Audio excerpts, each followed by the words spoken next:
Hello stamping friends, Sharon Armstrong again. I am back with card number 5 out of our 6 series for the September 2014 Christmas card Stamp a Stack of Cards.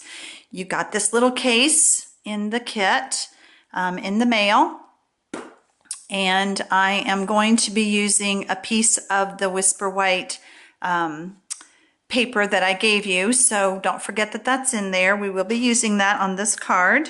And don't forget, we are using the Get Your Santa On photopolymer stamp set. We went over some information about the photopolymer in a previous video. So if you haven't seen that video yet, you need to start back at video number 1 and go all through all 6 videos. In your card kit for this card, and this is the card that we're going to be working on, you got a real red card base.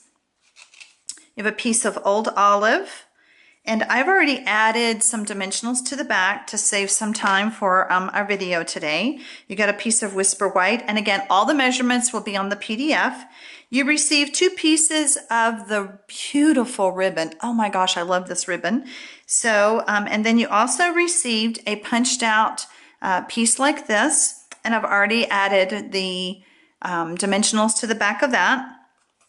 And then you received a piece of Whisper White that I ran through the embossing folder, and this is the embossing folder that I use. So I ran all of yours through, so that makes this online class very easy for you.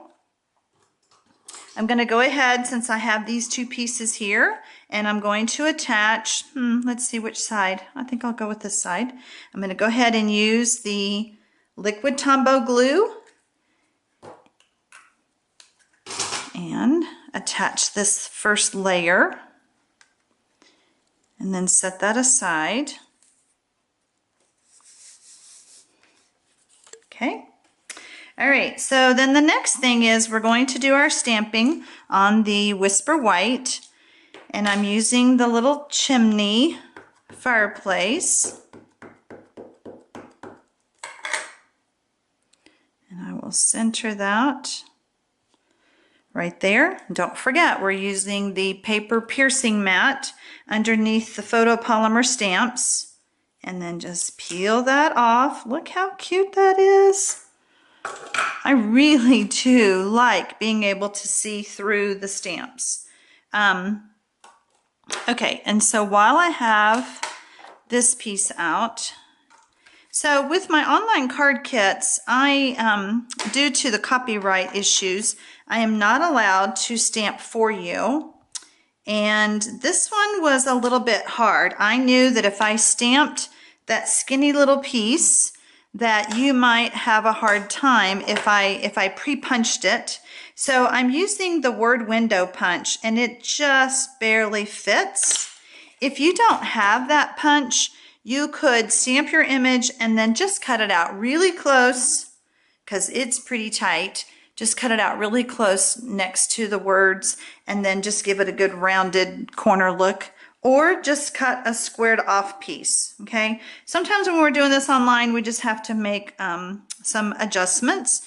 I'm gonna go ahead and put some snail on that, and I'm going to mount it on this layer right there. So we have that ready. All right, so I'm going to set that aside. And so now I'm going to do my coloring.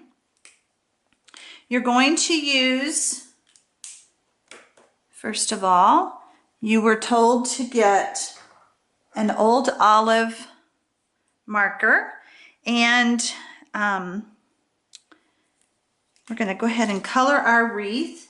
And if you will dab the wreath, you will be able to get a better look. I did 113 swaps using this stamp for my recent Founder Circle trip, and I think I know this technique in my sleep. But if you'll just dab the greenery with the marker, you will be happier than trying to color those tiny little pieces and then just not being happy with the results. Okay, so we're just going to color that like that. And, oh, the lid. Okay, and then with the real red, you're just going to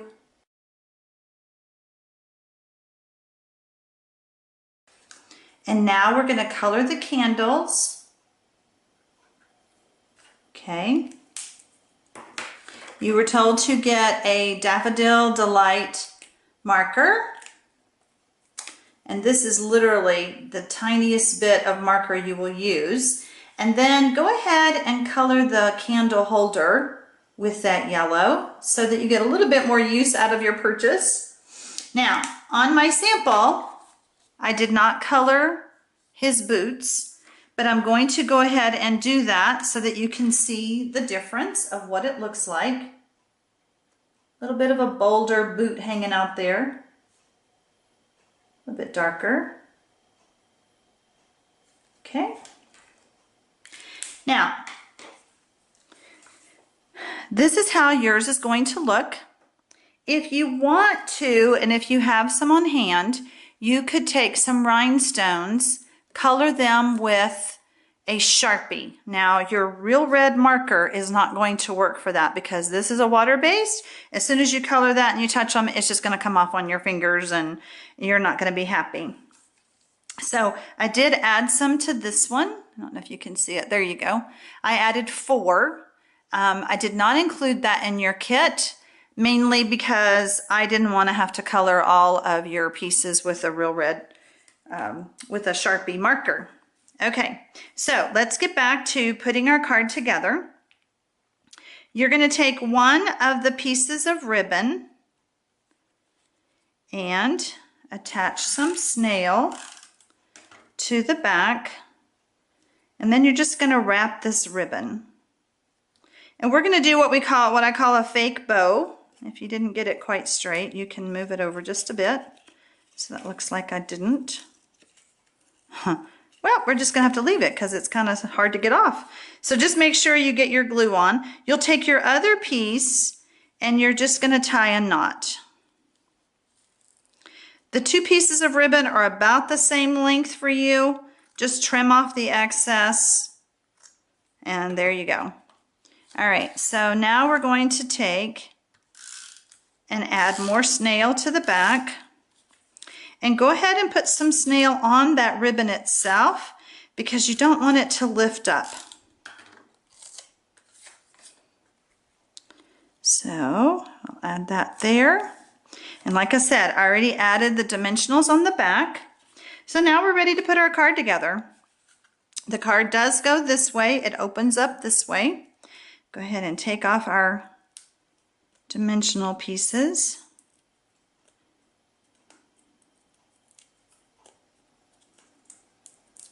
Okay, and then we're going to put this over to the left-hand side.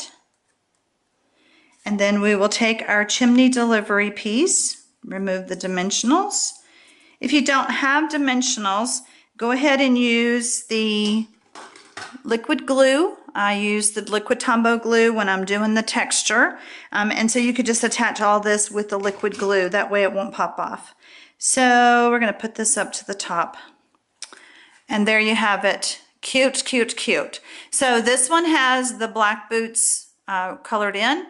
This one does not have the the colored rhinestones. This one has colored rhinestones and the black boots are not colored in.